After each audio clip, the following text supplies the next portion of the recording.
Kerala premier ലീഗിലെ match number 8 ബ്ലാസ്റ്റേഴ്സിന്റെ ടച്ചോടുകൂടി മത്സരം ആരംഭിക്കുമ്പോൾ നിലവിലെ സ്കോർ ശൂന്യത ശമിപ്പിക്കുമോ എന്ന് നമുക്ക് നോക്കാം. വളരെ നിരാശപ്പെടുത്തിയ ഒരു കോർണർ, ഒരു നീട്ടി നൽകിയ പന്ത് എത്തിയിരിക്കുകയാണ് ഇന്റർ കേരളയുടെ ഗോൾ മുഖത്ത്. മനോഹരമായിട്ടുള്ള ഒരു ഹെഡർ ഗോൾ. ഈ മത്സരത്തിലെ ആദ്യ ഗോൾ പിറന്നിരിക്കുന്നു.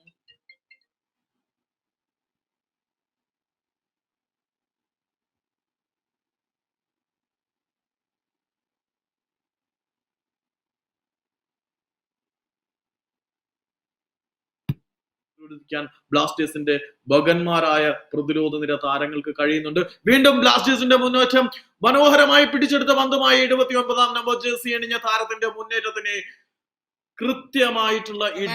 കൃത്യമായിട്ട് കവർ ചെയ്യാൻ വിവാൻ എന്ന അധികായൻ ഉണ്ടായിരുന്നത് കൊണ്ട് ശാരീരികമായി ചെറുതായിരുന്ന സൽമാൻ ഫാരിസിന് ആ ഒരു മത്സരത്തിന്റെ ആദ്യ പകുതി അവസാനിക്കുമ്പോൾ ഏകപക്ഷീയമായ ഒരു ഗോളിനെ കേരള ബ്ലാസ്റ്റേഴ്സിന്റെ ടീം മുന്നിട്ട് നിൽക്കുകയാണ്. പ്രതിരോധ നിര താരങ്ങളെ മുഴുവൻ മറികടന്ന് ചക്രവ്യൂഹത്തിലകപ്പെട്ട അഹിമന്യുവിനെ പോലെ മികച്ച താരങ്ങളെ എല്ലാം മറികടന്ന് എത്തി. അതുവൻ സൽമാൻ ഫാരിസിലേക്ക് എത്തി. സൽമാൻ ഫാരിസും സമനില ഗോൾ നേടാനുള്ള അശ്രാന്ത പരിശ്രമം ഇതുവരെയും ഇന്റർ കേരളയുടെ താരങ്ങൾ അവസാനിപ്പിച്ചിട്ടില്ല. ഒരു ഗോളിന് വേണ്ടി മഴ കാത്തിരിക്കുന്ന വേഴാമ്പലിനെ പോലെ എഫേർട്ട് എടുക്കുന്നുണ്ടായിരുന്നു ഇന്റർ കേരളയുടെ താരങ്ങൾ. പക്ഷേ മറ്റൊരു നീക്കം കൂടി നിഷ്ഫലമായി പോകുന്ന കാഴ്ചയാണ് നമ്മൾ കണ്ടത്. ബ്ലാസ്റ്റേഴ്സിന്റെ ഗോൾ മുഖത്തിനെ രണ്ടാം പകുതിയിൽ നിരവധി തവണ വിറപ്പിക്കാൻ ഇന്റർ കേരളയുടെ താരങ്ങൾക്ക് കഴിഞ്ഞിട്ടുണ്ട്.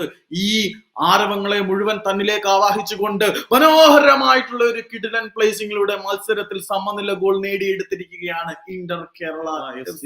ഒരു പെനാൽറ്റി സ്പോട്ട് കിട്ടിയ അവസരത്തിനെ വളരെ ഭംഗിയായിട്ട് തന്നെ അവൻ മുതലെടുത്തു. കേരള ബ്ലാസ്റ്റേഴ്സിന്റെ ഗോൾ കീപ്പർ ജസീനെ ശക്തമായി കബളിപ്പിച്ചുകൊണ്ട് അദ്ദേഹത്തിന്റെ നീക്കം തന്നെ ബ്ലാസ്റ്റേഴ്സിന് ഒരു ജീവായുസ് പകർന്നു നൽകുന്നുണ്ട്. വീണ്ടും ബ്ലാസ്റ്റേഴ്സിന്റെ മുന്നേറ്റം, കൃത്യമായിട്ടുള്ള ഒരു ക്രോസ് വന്നിട്ടുണ്ട്. മനോഹരമായിട്ടുള്ള ഒരു സിസർ കട്ട്. ബ്ലാസ്റ്റേഴ്സിന്റെ മറ്റൊരു ഗോൾ. ഈ മത്സരത്തിലെ ഏറ്റവും മനോഹരമായിട്ടുള്ള നിമിഷം ഇവിടെ പിറന്നിരിക്കുകയാണ്. ഒരു പേരിലാക്കി മാറ്റി. ഈ ഒരു മത്സരത്തിലെ ഏറ്റവും മികച്ച നിമിഷങ്ങളിൽ ഒന്ന് റോഷിദ് കേരള ബ്ലാസ്റ്റേഴ്സിന് വേണ്ടി സമ്മാനിച്ചിരിക്കുകയാണ്. മലാങ് ബേയിൽ നിന്നും പന്ത് 46 നമ്പർ ജേഴ്സി അണിഞ്ഞ അമറിലേക്ക് നൽകുന്നു. അമർ 47 നമ്പർ ജേഴ്സി അണിഞ്ഞ താരത്തിലേക്ക് നൽകുന്നു. ആ ഒരു ക്രോസ് എത്തി സഫാന്റെ തലയിൽ തട്ടി വന്ന് വീണത് ഒരു കഴുകനെ പോലെ തക്കം പാർത്തിരുന്ന് പിന്തിരിഞ്ഞു നിന്ന റോഷിത്തിന്റെ കാലുകളിലേക്ക് ഒരു സർക്കസുകാരൻ